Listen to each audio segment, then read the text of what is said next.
एक बच्चा जिसे उसके पेरेंट्स ने अनाथालय में छोड़ दिया कैसे बना दुनिया का सबसे शक्तिशाली राजा। उसके खिलाफ जिसने भी आवाज उठाने की कोशिश करी उसने उसके साथ साथ उसके साम्राज्य को भी तबाह कर दिया। तो ये कहानी शुरू होती है खून टपकती हुई तलवार से। फिर हमें एक किंग दिखाया जाता है। इस किंग का नाम होता है किंग ऑथर और वो किसी दूसरे देश के राजा से लड़ाई कर रहा होता है और वो अपनी तलवार घुसाकर उस राजा को मार देता है। फिर वो उसके शहर को तबाह करते हुए बड़ी शान से देख रहा होता है। इतना सब करने के बाद वो राजा अपने क्राउन और अपने स्वॉर्ड को देख रहा होता है और उसे देखते ही देखते ही अपनी आखिरी सांस लेता है। फिर वो राजा हमें पानी के अंदर दिखाया जाता है और उसे एक आवाज आती है, तुम्हें दूसरा मौका दिया जाता है। और फिर किंग ऑथर की आंखें खुलती है और वो अपने सामने एक औरत और एक आदमी को देखता है। ये दोनों कौन है और मैं कहाँ हूँ? और वो दोनों बातें कर रहे होते हैं। हे, इसकी आंखें तो एकदम तुम्हारी तरह है और इसके बाल एकदम तुम पे गए और इसका चेहरा कितना प्यारा है ये तो। और किंग ऑथर बोलता है कि क्या ये मेरे पेरेंट्स है? और किंग ऑथर को जल्दी ही रियलाइज हो जाता है कि उसका दोबारा से जन्म हुआ है। और अब पूरी दुनिया को काबू में रखने वाला किंग ऑथर अपनी ही बॉडी को काबू नहीं रख पा रहा था और पूरी दुनिया को पैरों के नीचे रखने वाला किंग अब खुद के ही पैर उठाकर अपनी छींचे साफ करवाता था। और एक दिन ऑथर देखता है उसके पिता मैजिक यूज कर रहे थे जो कि उस दुनिया से बहुत अलग था जिस दुनिया पर किंग ऑथर राज किया करता था। मैजिक यूज करते वक्त उसके पिता रेनोल्ड को चोट लग जाती है और ऑथर की मॉम एलिस अपने मैजिक से रेनोल्ड को ठीक कर देती है। दरअसल इस मैजिक को माना कहते हैं और माना क्या होता है इसके बारे में हमें थोड़ी देर में पता चल जाएगा। ऑथर को पता चलता है उसके पिता एक एडवेंचरर है और अपने दोस्तों के साथ बाहर एडवेंचरस चीजों के लिए जाते हैं। जब उसके पिता घर आते हैं ऑथर देखता है उनके पास एक हथियार है जिससे ऑथर को पता चलता है कि यहाँ पर वेपन कैरी करना लीगल है, जिससे हमें पता चलता है कि ये दुनिया कितनी खतरनाक है। लेकिन ऐसी खतरनाक दुनिया में ऑथर के लिए सबसे अच्छी बात है बिना फिक्र के सोना, क्योंकि किंग ऑथर की पिछली जिंदगी में सोने का मतलब था असैसिन द्वारा मारे जाना। और ऑथर अब बड़ा हो रहा था और उसकी उस दुनिया को जानने की इच्छा भी काफी ज्यादा बढ़ रही थी। एक दिन वो सोने का नाटक करके किसी निंजा बेबी की तरह बेड से उतरकर लाइब्रेरी आ गया। फाइनली मैं यहाँ आ गया, अब मुझे उस दुनिया के बारे में कुछ हद तक जानकारी मिल जाएगी। और वो फिर बुक खोलकर पढ़ने लगता है। जिस कॉन्टिनेंट पे मैं रहता हूँ वो 3 किंगडम्स में डिवाइडेड है। पहला है दारफ किंगडम, दूसरा है एलनोइक किंगडम, तीसरा है स्पाइन किंगडम जहाँ मैं रहता हूँ और यह किंगडम इन सबसे स्ट्रॉन्ग है। और किंग ऑथर को पता चलता है ये भी कुछ कुछ उसके नेशन जैसा ही है, लेकिन बस फर्क इतना है यहाँ पर राजा पीढ़ियों से बनते हैं, मींस नेपोटिज्म जैसे कि इंडिया में होता है। लेकिन किंग ऑथर ने वो किंगडम खुद बसाया था। और वो फिर दूसरी किताब निकालता है और उसके अंदर वो पढ़ता है इस मैजिकल पावर को माना कहते हैं और ये बस पीढ़ी दर पीढ़ी ही मिलती है और 100 लोगों में से बस एक में ही ये माना पावर होती है। यह माना पावर 2 तरह की होती है, पहली है ऑग्यूमेंटिंग और दूसरी है कंजूरिंग। ऑग्यूमेंटिंग माना यूजर को फिजिकली बहुत ज्यादा स्ट्रॉन्ग बना देती है और स्ट्रेंथ और उसकी स्पीड काफी ज्यादा इंक्रीज कर देती है। और दूसरी है कंजूरिंग। कंजूरिंग माना को फिजिकल फॉर्म में निकाला जा सकता है जिससे कि यूजर अपने आसपास की चीजों को कंट्रोल कर सकते हैं। लेकिन मॉम ने जो उस वक्त यूज करा था वो तो इन दोनों से काफी अलग था। और इससे हमें पता चलता है कि ऑथर की मॉम एलिस के पास एक अलग प्रकार की माना पावर है जिसे हीलिंग माना कहते हैं। और वो पढ़ता है माना को अपने सेंटर ऑफ कोर जिसे माना कोर भी कहते हैं में फोकस करके यूज किया जाता है। और किंग ऑथर सोचता है ये तो कुछ ऐसा ही है जैसा कि मैं अपनी पिछली लाइफ में यूज किया करता था, मुझे बस मेरे अंदर की सेंटर ऑफ कोर की पावर को यूज करना होगा।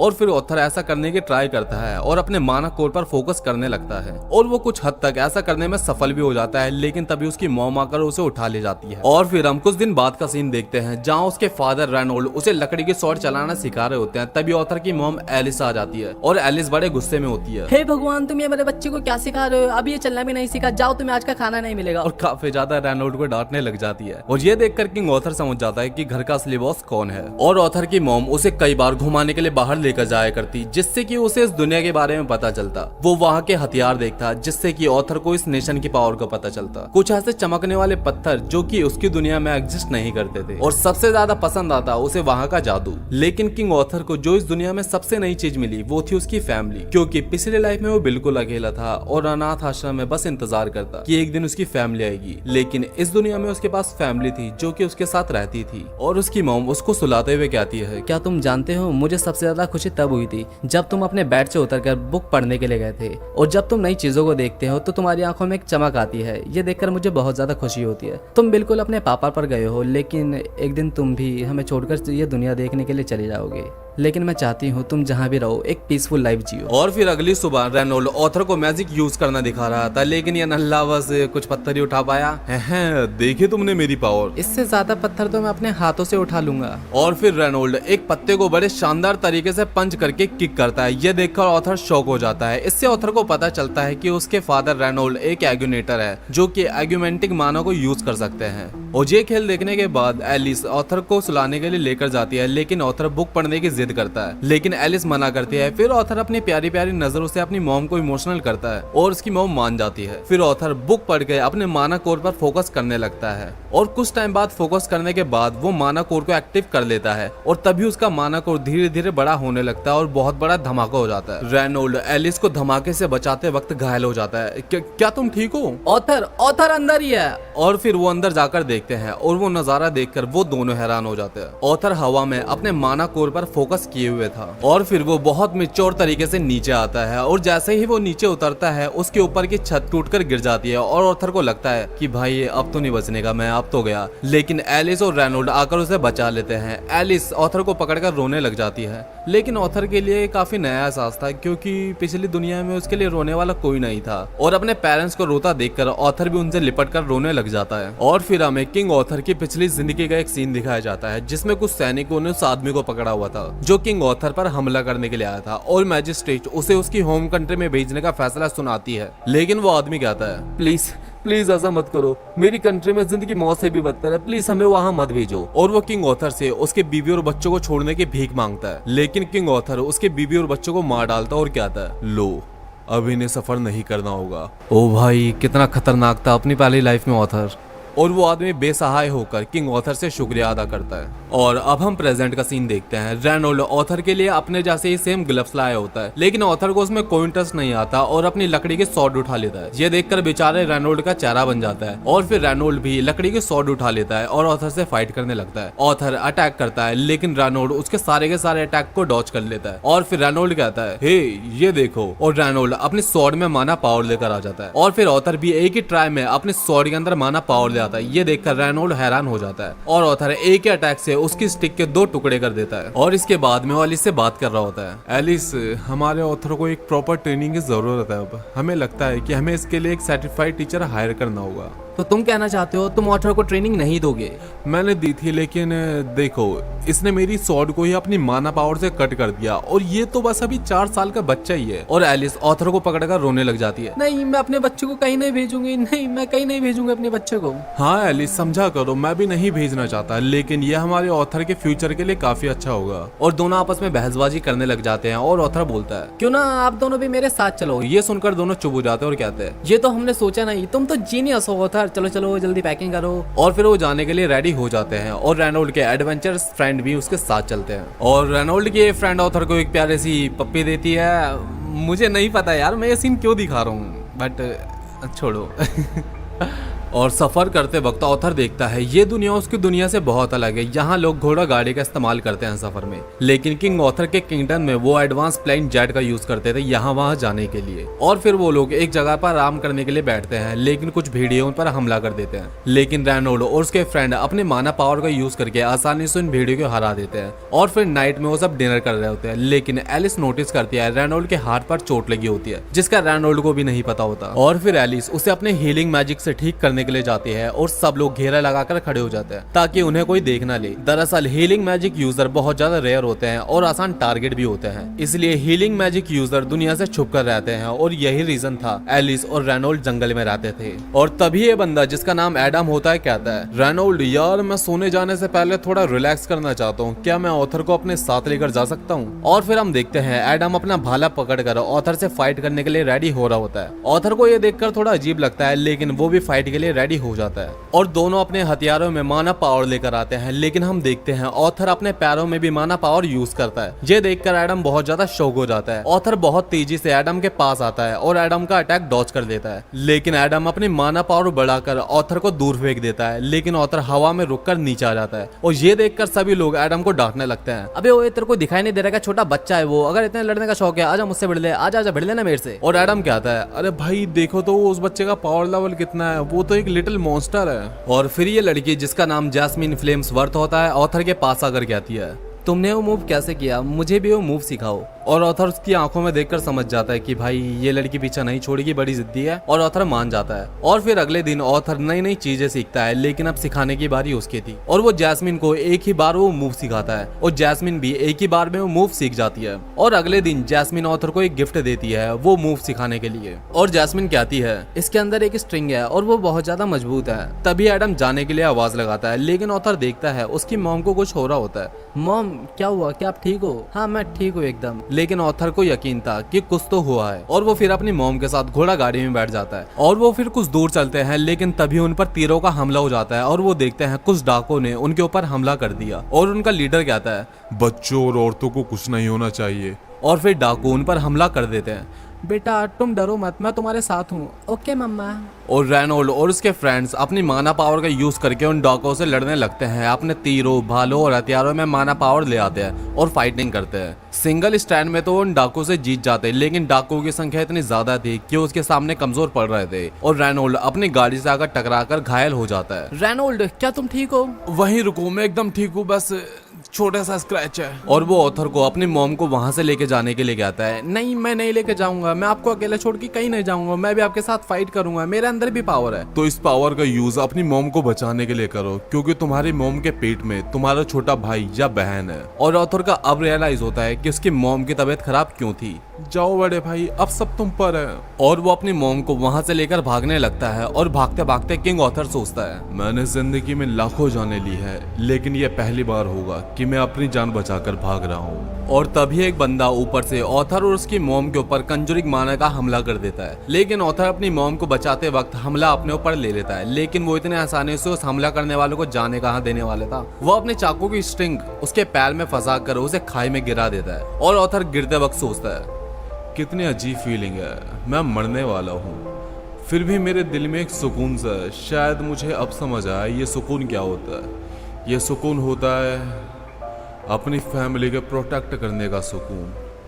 मैं एक बड़ा भाई बनने वाला हूँ, मुझे एक बड़ा भाई बनना था, मुझे एक बड़ा भाई बनना था। और ये बोलकर वो खाई में गिर जाता है। और खाई में गिरने के बाद जब ऑथर की आंखें खुलती है तो वो खुद को एक बड़े से मॉन्स्टर के सामने पाता है, जिसे देखकर उसकी आंखें खुली की खुली रह जाती है और बिना सोचे समझे मॉन्स्टर पर हमला कर देता है। लेकिन वो मॉन्स्टर अपनी एक ही उंगली से ऑथर को पीछे फेंक देता है और वो ऑथर से बोलती है मैं बुरी नहीं हूँ, मेरा नाम सिल्विया है। और ऑथर को खाने के लिए कुछ फल देती है। पर ऑथर उससे कुछ सवाल पूछना चाहता था, लेकिन सिल्विया कहती है अगर तुम खाओगे नहीं तो मैं तुम्हारे एक भी सवाल का जवाब नहीं दूंगी।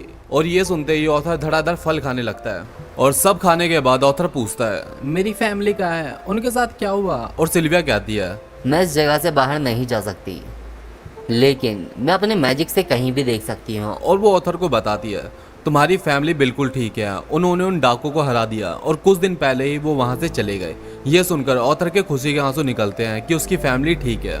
और ऑथर को वहां कुछ दिन हो जाते हैं। अब ऑथर पूरी तरीके से ठीक हो चुका था, अब वो घर जाना चाहता था, लेकिन बाहर की दुनिया बहुत खतरनाक है, उसके लिए ऑथर को स्ट्रांग होना होगा। और ऑथर उसी केव में ट्रेनिंग करने लगता है। और ऑथर सोचता है कि सिल्विया बस देखने में खतरनाक है, कोई भी उसे देखकर डर जाएगा जैसा मैं डर गया था, लेकिन वो दिल की बहुत अच्छी है। फिर ऑथर अपने माना कोर पर फोकस करने लगता है। सिल्विया ये देखकर शॉक हो जाती है कि इतने से बच्चा माना कोर यूज कर सकता है। और वो ऑथर से बोलती है क्या तुम ये जानते हो? और अपने हाथ में कुछ रासिंगन जैसा तो बनाने लगती है और ऑथर से पूछती है क्या तुम बता सकते हो ये क्या है? हाँ, आप मंत्र बोलते हुए अपने हाथ में माना फिजिकल फॉर्म में लेकर आ गई। हाँ बिल्कुल सही कहा। और अगर तुम ये सीख जाओ तो तुम बहुत ज्यादा स्ट्रांग बन जाओगे। तो क्या तुम ये सीखना चाहते हो? और ऑथर हाँ करता है। लेकिन मेरा एक सवाल है, तुम इस पावर का यूज कैसे करोगे? और ऑथर बोलता है मैं उन सब लोगों को मार दूंगा जिन्होंने हमारे ऊपर हमला किया था।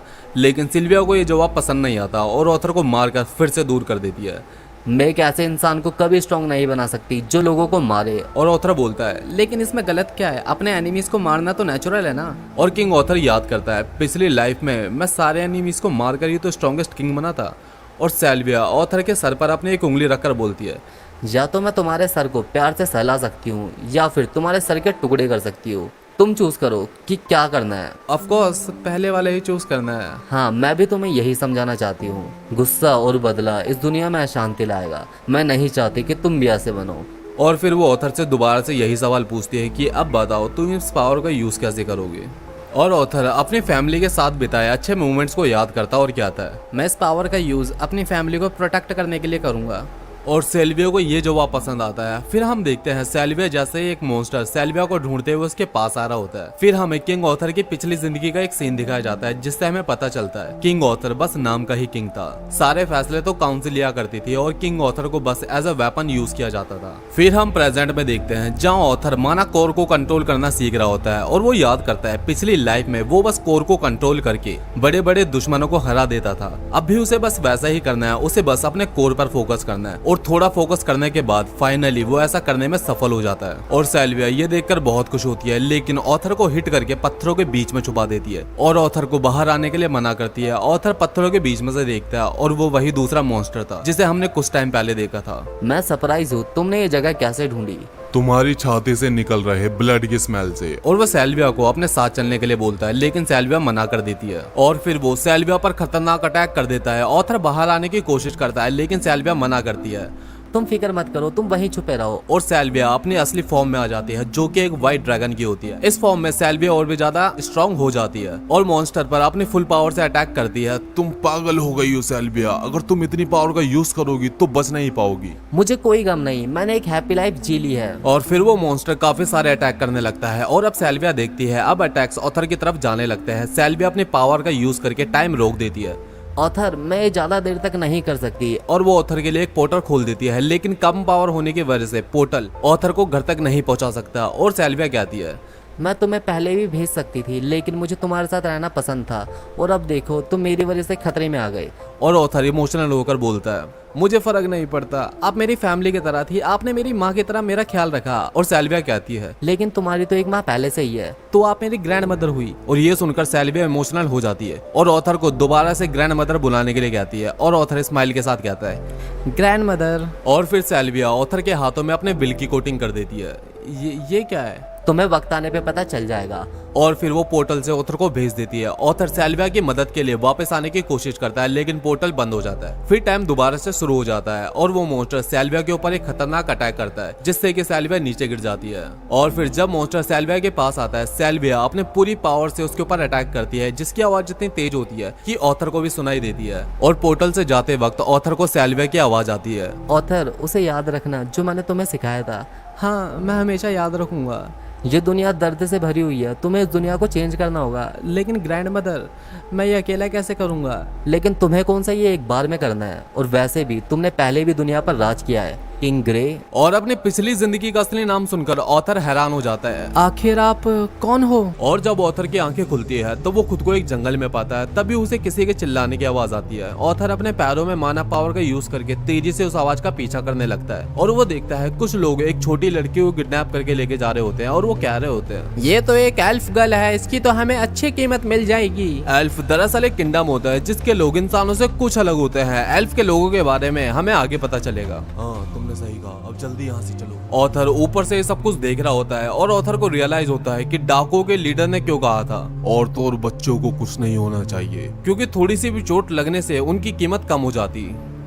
ऑथर उनके ऊपर हमला करने की सोचता है लेकिन तभी उसे सेल्विया की बात याद आती है। गुस्से को काबू में रखो ऑथर। और ऑथर खुद को शांत करता है। फिर वो डाकू उस लड़की को गाड़ी में डालकर वहां से चले जाते हैं। ऑथर उनका पीछा करते करते वहां तक आ जाता है जहां पर वो रात को रुकते हैं। ऑथर उनके जानवरों पर कुछ पत्थर फेंक कर मारता है जिससे कि वो जानवर शोर मचाने लगते हैं और ये डाकू उस जानवर को पीट कर चुप कराने की कोशिश करता है। चुप हो जा पागल जानवर, लगता है तुझे भी अब बेचना पड़ेगा। और ऑथर पीछे से आकर उसके ऊपर अपनी माना पावर का हमला करके उसे खत्म कर देता है और ऑथर उसका चाकू निकालकर दूसरे डाकू पर हमला करके उसे भी खत्म कर देता है। फिर पीछे से तीसरा डाकू आवाज लगाते हुए आता है, अरे क्या करने लग गए तुम दोनों, जल्दी आ भी जाओ। और ऑथर उस तीसरे डाकू पर हमला करके उसे घायल कर देता है। बॉस बच कर रहना, यहाँ पर एक मेज है। और ऑथर अब बॉस के सामने आ जाता है और बॉस ऑथर को देखकर कहता है, अरे वाह, ये तो सोने पे सुहागा हो गया, मुझे तो तुम्हारी अच्छी कीमत मिल जाएगी। और बॉस अपनी माना पावर का यूज करके ऑथर पर हमला कर देता है लेकिन ऑथर उसे डॉज कर लेता है। और फिर बॉस ऑथर के पेट में एक किक करता है जिससे कि ऑथर दूर जाकर गिरता है। और फिर वो ऑथर को उल्टा लटका कर बोलता है,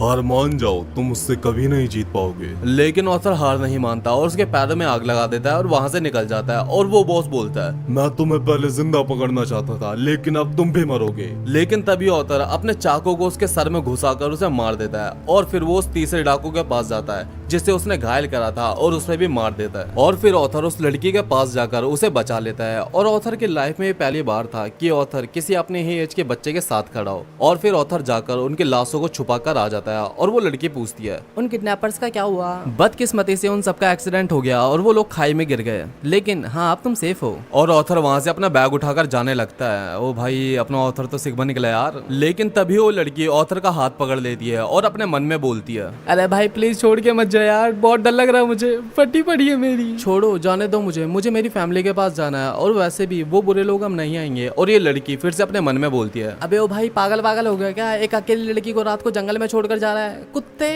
"ओ भाई क्या ड्रामेबाज लड़की है यार।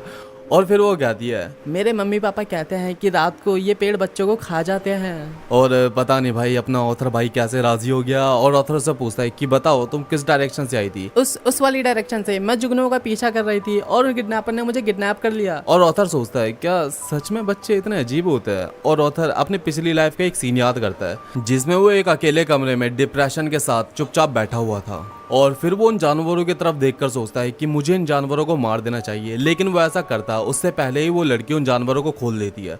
ऑथर को लगता है कि अब वो जानवर उन पर अटैक करेंगे, लेकिन वो चुपचाप चले जाते हैं। फिर इतने में सुबह हो जाती है और वो वहां से निकल जाते हैं। ऑथर उससे उसका नाम पूछता है और वो बताती है तैसिया आरलित। और तुम्हारा नाम क्या है? ऑथर लुईविन। और वो खाने के लिए उसे कुछ देता है जो कि ऑथर ने यहाँ वहाँ से जुगाड़ करके बनाया होता है। और तैसिया उसे खाकर अजीब सा चारा बनाती है और कहती है मीठा, मुझे मीठा चाहिए। और ऑथर सोच रहा होता है कि टैसिया एक परफेक्ट एग्जांपल है कि बच्चे कैसे होते हैं, मुझे टैसिया से कुछ सीखना चाहिए। और वो नाश्ता पानी करके आगे चल जाते हैं। और ऑथर देखता है कि वो जानवर उसका पीछा कर रहा होता है जिसे टैसिया ने आजाद किया था। और ऑथर सोचता है कि मुझे उस जानवर को वहीं मार देना चाहिए था।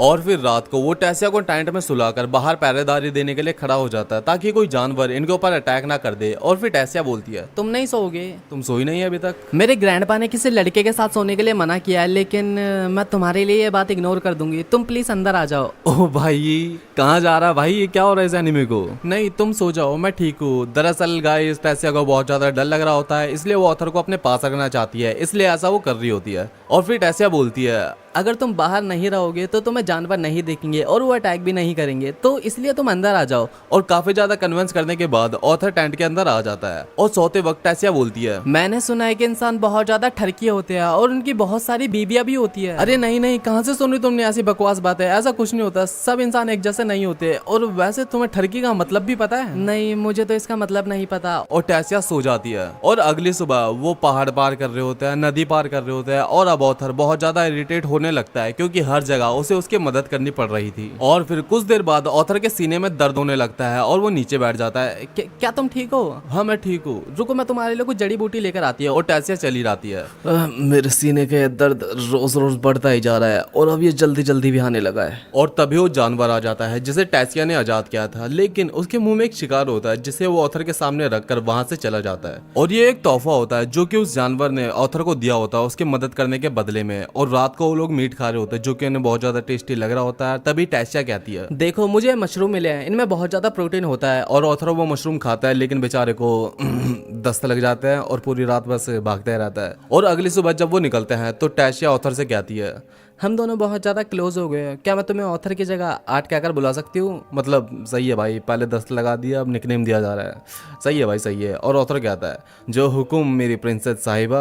ये सुनकर टैसिया गुस्सा हो जाती है और कहती है मैं बस तुम्हारी दोस्त हूँ, कोई प्रिंसेस नहीं। ये बोलकर वहां से चली जाती है। और ऑथर सोचता है कि मैंने क्या गलत बोल दिया। और फिर कुछ दूर चलते ही टैसिया कुछ देखती है। आट जल्दी इधर आओ। और पेड़ में से एक रोशनी निकल रही होती है और टैसिया ऑथर का हाथ पकड़कर उसे अंदर लेकर चले जाती है। लेकिन अंदर आते ही कुछ सोल्जर ऑथर को पकड़कर उसे घुटने पर बैठा देते हैं। ऑथर टैसिया से हेल्प मांगने की कोशिश करता है, लेकिन टैसिया बस अजीब से नजरों से ऑथर को देख रही आती है। ऑथर को कुछ समझ नहीं आता कि क्या हो रहा होता है। और एल्फ के सोल्जर ऑथर को अपनी तलवार से मारने के लिए जा रहे होते हैं, लेकिन तभी टैसिया उन्हें रोकती है। रुक जाओ, जाने दो आटी को। ये एक इंसान है और ये खतरनाक है। आटी ने मेरी जान बचाई है, ये खतरनाक नहीं है। इसने आपका ब्रेन वॉश कर दिया। और तभी पीछे से आवाज आती है बस करो, जाने दो उस इंसान को। और ये बुढ़ा टैसिया का ग्रैंडफादर होता है और ये ऑथर से बोलता है मैं एनलॉयड का फॉर्मर किंग हूँ, शुक्रिया हमारी प्रिंसेस की जान को बचाने के लिए। और ये सुनकर ऑथर जोर से चिल्लाता है कि ये पागल लड़की प्रिंसेस है। और टैसिया की तरफ देखकर सोचता है कि कौन यकीन करेगा कि भाई ये पागल लड़की प्रिंसेस है। और फिर टैसिया के मॉम डैड आ जाते हैं। टैसिया उनके जाकर गले लग जाती है। I miss you mom, I miss you dad. और टैसिया के मॉम डैड एनलॉर किंगडम के किंग एंड क्वीन भी होते हैं। और टैसिया के फादर ऑथर ऑथर को देखकर पूछते हैं कि ये इंसान यहाँ पर क्या कर रहा है और ये अभी तक जिंदा क्या है। और तैसिया के ग्रैंडफादर बोलते हैं, मैंने ही इन्हें रुकने के लिए बोला था, इस बच्चे ने हमारी तैसिया की जान बचाई है, इसे यूं ही मार देना ये तो सही नहीं होगा। और तैसिया बोलती है, हाँ आटी ने मेरी जान बचाई है, इसके साथ हमें इतना रूड नहीं होना चाहिए, हमें तो आटी का हमारे महल में स्वागत करना चाहिए। और तैसिया अपने फादर को गुस्से में देखती है और तैसिया के फादर हाँ कर देते हैं। चलो आटी मेरे महल में, वहाँ तुम्हें अच्छा अच्छा खाने को मिलेगा। और ऑथर के जाने के बाद तैसिया के ग्रैंडफादर सोचते हैं, इस बच्चे के अंदर कुछ तो मिस्टीरियस पावर है। और तैसिया ऑथर को अपने महल की तरफ ले जा रही होती है, लेकिन एल्फ के सभी लोग ऑथर को अजीब नजरों से देख रहे होते हैं। लेकिन ऑथर बस तैसिया के उसी रिएक्शन के बारे में सोच रहा होता है कि वो क्या था। और फिर वो लोग अपने महल पहुंच जाते हैं और तैसिया बोलती है, हेलो एवरीवन, मैं वापस आ गई। मैं आपको अपनी जान बचाने वाले से मिलवाना चाहती हूँ और सबको इसकी अच्छे से खातिरदारी करनी है। और फिक्र मत करो, ये बुरा इंसान नहीं है।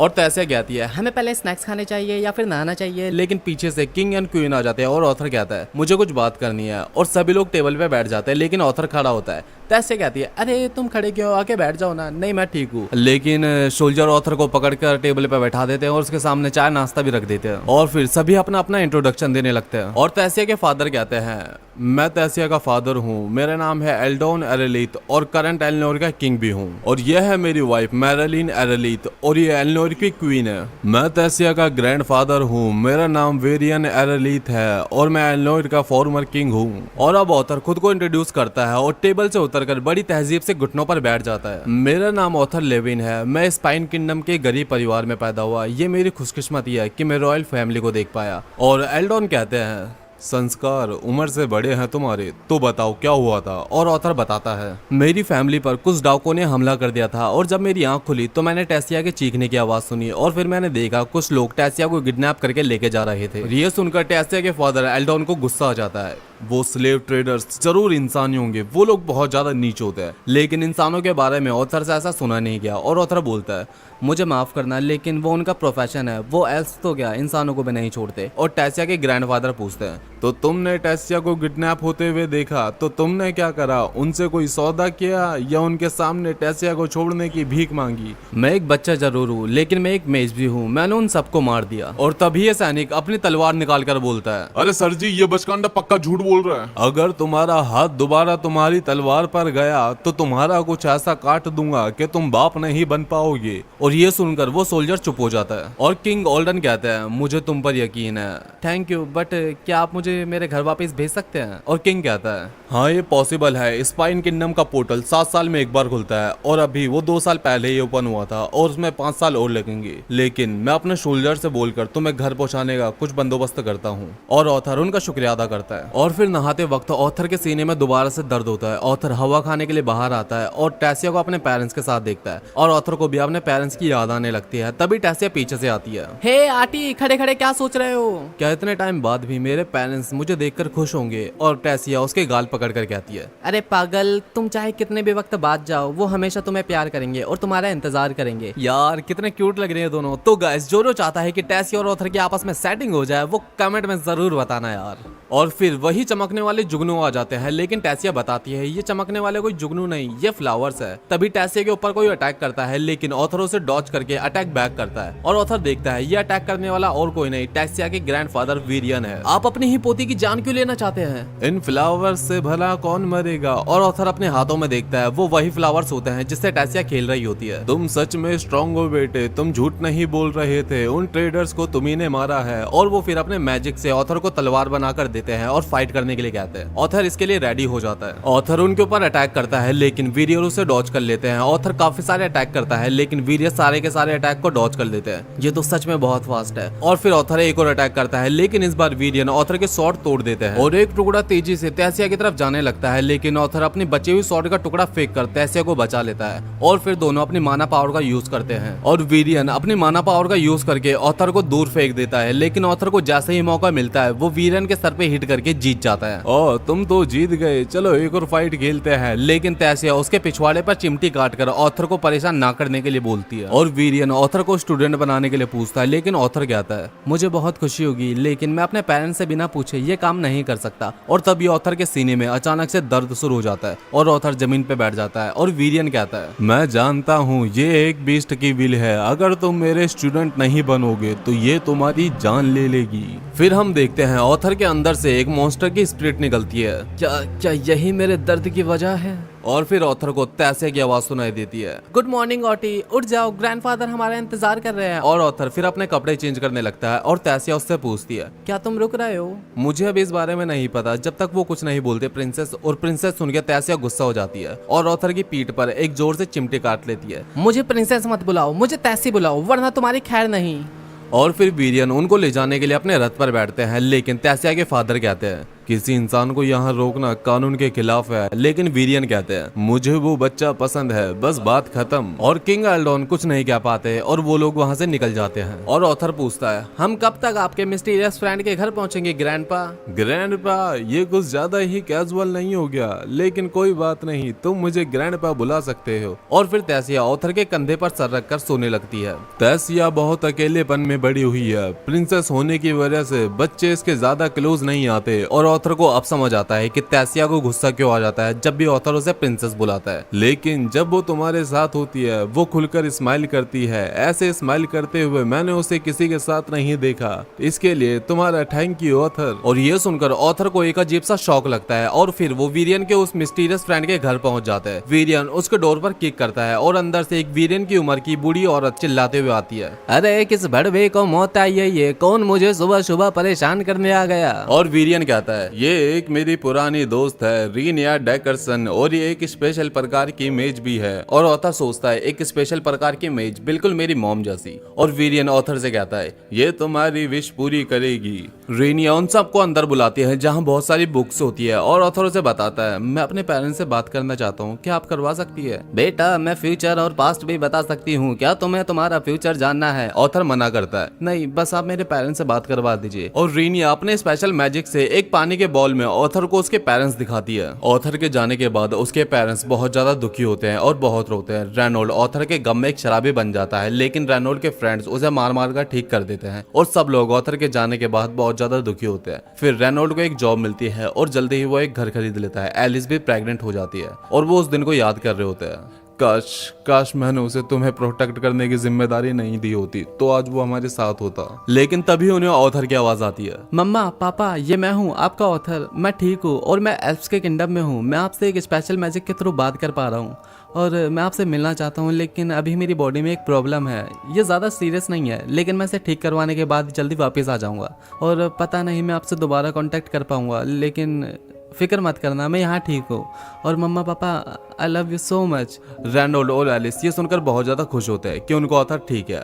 और ये बोलते बोलते ऑथर रोने लग जाता है और वीरियन को खुद का स्टूडेंट बनाने के लिए पूछता है। और फिर वीरियन किंग एल्डोन को बताता है, मैंने ऑथर को अपना स्टूडेंट बना लिया, मैं उसे सब कुछ सिखाऊंगा और ऑथर की पूरी जिम्मेदारी मेरे ऊपर छोड़ दो। और फिर किंग एंड क्वीन ऑथर से माफी मांगते हैं जो भी उन्होंने किया। और फिर ऑथर तैसिया के साथ बाहर घूमने आ जाता है, लेकिन ऑथर एक एल्फ से टकरा जाता है और वो एल्फ ऑथर को भला बुरा बोलने लगता है, अरे मैं एक इंसान से टकरा गया, मुझ में तो जम्स लग गए, बंदर से अपने देश में लौट जा। और वो ऑथर को एक फाइटिंग के लिए चैलेंज कर देता है और ऑथर उसके चैलेंज को एक्सेप्ट कर लेता है। जैसे ही वो ऑथर के ऊपर अटैक करने आता है, ऑथर उसे अपने एक पंच से हरा देता है, बिल्कुल वन पंच मैन की तरह, और उस बचकांडे की भरे बाजार में बेइज्जती हो जाती है। और फिर तैसिया और ऑथर अपना डे एंजॉय करने के लिए निकल जाते हैं। वो स्ट्रीट फूड पर खाना खाते हैं, लाइब्रेरी जाते हैं, नाश्ते गाते हैं और मजे करते हैं। और ट्रेनिंग करवाने से पहले वीरियन ऑथर से कहता है, तुम्हें जलाया जाएगा, दर्द पहुंचाया जाएगा, लेकिन तुम जितना सहन करोगे उतना स्ट्रांग बनोगे। अगर तुम मर भी गए तो तुम गम मत करना, क्योंकि अगर तुमने इस बीस्ट की पावर पर कंट्रोल नहीं करा तो तुम वैसे भी मर जाओगे। तो गाइस यही थी आज की वीडियो। इस वीडियो का नेक्स्ट पार्ट भी जल्दी ही अपलोड हो जाएगा। और गाइस अगर आप चाहते हैं कि तैसिया और ऑथर की आपस में सेटिंग हो जाए तो कमेंट जरूर करिए। और यहाँ तक आ गए हो तो यार सब्सक्राइब कर लो ना।